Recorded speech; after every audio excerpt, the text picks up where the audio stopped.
Most people will work their whole lives and still die broke. Not because they're lazy, but because they were never taught how the rich actually think.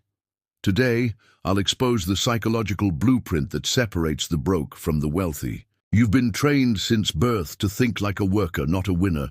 Go to school, get a job, save 10%, retire at 65. That's not financial advice, that's economic slavery. Meanwhile, millionaires play a completely different game.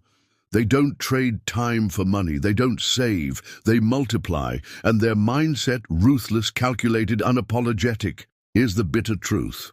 If your psychology doesn't match the wealthy, you'll never attract wealth. Think of it like this. If you want to swim with sharks, you gotta think like a shark. Let's break it down. Mindset number 1, scarcity vs. abundance. The poor say, I can't afford this. The rich say, how can I afford this? One shuts the brain down, the other opens the door to creativity and action. Most people think money is a zero-sum game. It's not. Wealth is created, not taken. So why do most people live in scarcity? Because they think like consumers, not creators. Their minds are wired for lack, not luxury. So until you adopt the language of abundance, you'll remain stuck in the scarcity mentality. It's all about how you frame things. A broke person sees a $20 bill and says, wow, I wish I had that. A rich person finds the same 20 and says, what can I do to get 20? Do you see the difference? One wants what they don't have, the other leverages what they do. Mindset number 2, time. Money? No, poor people sell time. Rich people buy time. You will never scale if your income depends on your presence. The millionaire thinks, how can I make money while I sleep? The worker thinks, how can I get a raise? Wrong question. You need to flip that switch. The worker mindset is, I gotta show up every day, do what I'm told, and hope I get a reward. But guess what? There's no guarantee in this world that if you bust your hump today, you'll be better off tomorrow. I'm sorry to break it to you, but the gig economy is real, and it's coming for every industry. Don't just take my word for it. Let me show you some numbers. Between 2015 and 2027, the number of freelancers in the US alone is projected to grow by 86%. That's a massive shift. Why? Technology has made it possible for anyone with a smartphone and an internet connection to monetize their skills. If you're sitting there thinking, hey, I'm safe in my 9 to 5, wake up because the gig wave is crashing down everywhere.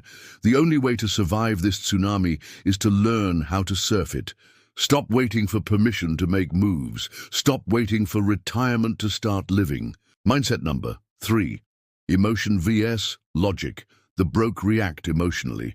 Panic during market crashes, envy others' success, fear risk. The wealthy respond logically.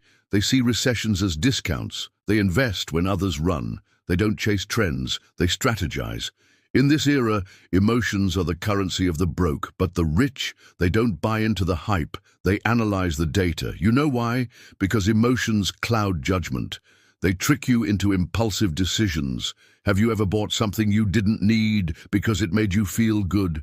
Yeah, that's an emotion talking. Same goes for investing. When everyone's freaking out and selling, the broke follow like sheep. Why? Because fear is contagious. But the rich see it as a buying opportunity. Why? Because they understand the markets go up in the long run. Envy is another killer emotion.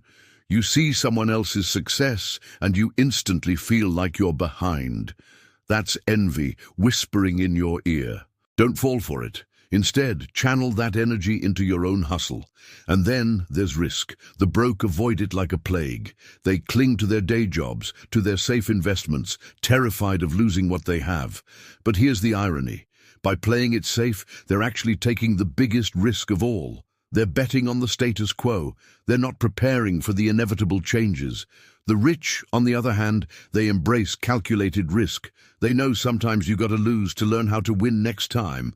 Look at Warren Buffett. He lost millions early on, but he didn't quit. He doubled down. Mindset number 4, blame vs. ownership. The poor blame the government, the economy, their parents. The rich take ownership. Even if it's not their fault, it's still their responsibility. This mindset shift is powerful. Let me break it down for you. Blaming others is easy. It feels good. You can point fingers all day long, but guess what? It won't change your reality.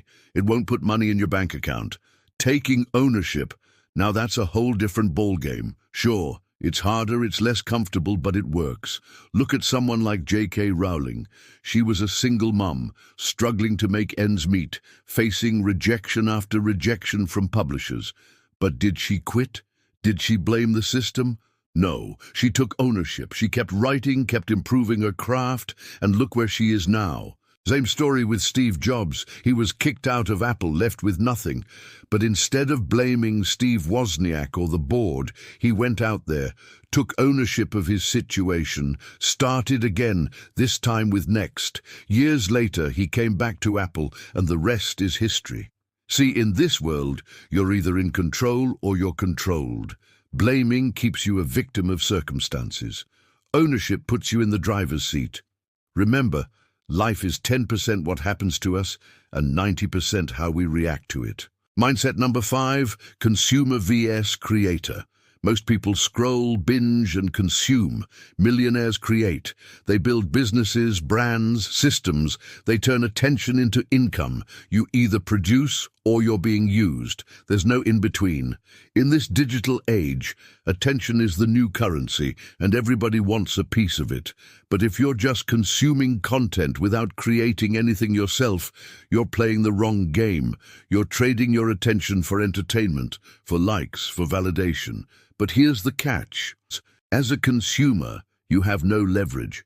You're at the mercy of the algorithm, of the content gatekeepers. You're stuck in the cycle of just consuming more and more. The solution is simple. Start creating. It doesn't matter what you create, whether it's videos, podcasts, art, or even tweets. The key is to put your unique spin on things. Don't just parrot what others are doing. Add your flavor. That's what will set you apart. Now here's the million-dollar question. Are you ready to think differently? Are you willing to leave the herd behind and forge your own path? If your answer is yes, if you're hungry for more, here's what you need to do. Step 1. Audit your beliefs. What did your parents teach you about money? Is it serving you or enslaving you? Question everything you've been told, especially the stuff about money. Step 2. Rewire your inputs. Your environment creates your mindset. Follow the rich, study their habits, cut out mediocrity. Step 3. Create value. Don't chase income. Money follows value. Solve bigger problems. Serve more people. Your salary is someone else's opinion of your worth. Your income as a creator or entrepreneur, that's dictated by impact. Step 4. Get obsessed with leverage. Time, attention systems, content, capital. Millionaires think in terms of, how do I do this once and get paid forever? Step 5. Start seeing money as a game, not a prison. When you play to win instead of playing not to lose, you attract power. And power builds wealth. If any part of this made you uncomfortable, good. That means you're waking up. Because this isn't just about money, it's about freedom, power, control over your life. If you're done thinking like the rest of them, you belong here. Hit subscribe. This is for the ones who were never meant to be average.